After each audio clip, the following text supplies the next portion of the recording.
On Newsnight Scotland tonight, it's 500 years to the day since the demise of the Floors of the Forest. The Battle of Flodden is remembered as the bloodbath of a Scottish generation, including its king. But did its aftermath also define the nation's history for the next 500 years? Good evening. Flodden doesn't feature high in the list of European battles. Perhaps that's why it's seen in Scotland more as a symbol of tragic loss than political change. The young moderniser James IV had been confident of success against the Earl of Surrey's forces.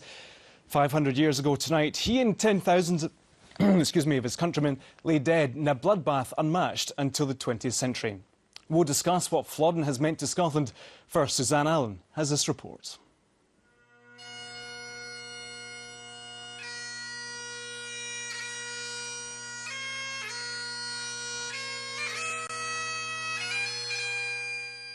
It was the battle that needn't have been.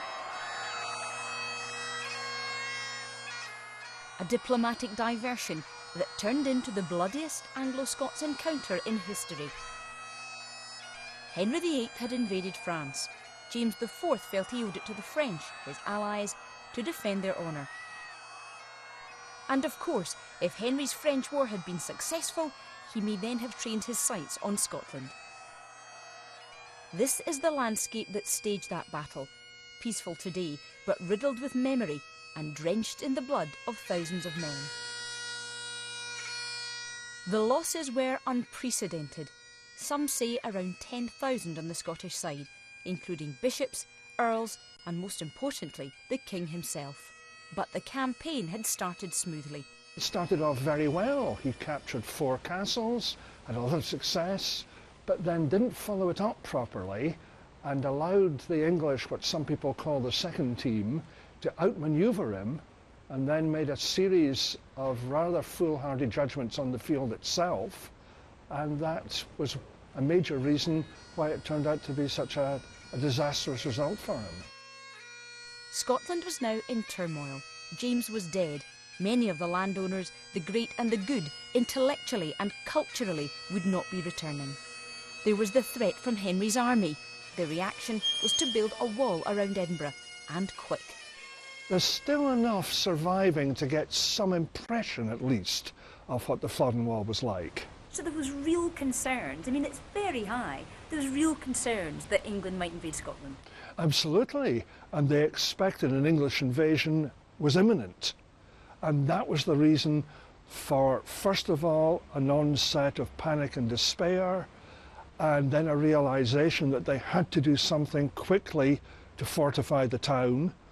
This section of the wall started here and ran all the way down to the bottom of the street, where it joined up with other fortifications in the city. Now, less than 10% of the Flodden Wall remains, and there's some dubiety as to whether it was started in the aftermath of the battle or whether it was built beforehand as just another wall to protect the city.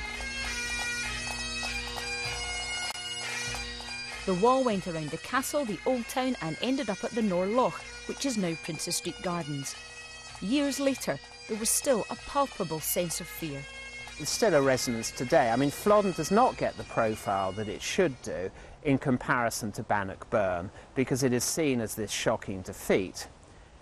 And because of this shocking defeat, James IV has been written out. I mean, he should have a magnificent memorial to him because of his kingship, but in fact, there isn't anything at all. In the long term, we now know the crowns were united, and later again the parliaments. But are there parallels that can be drawn between today's independence debate and James's actions?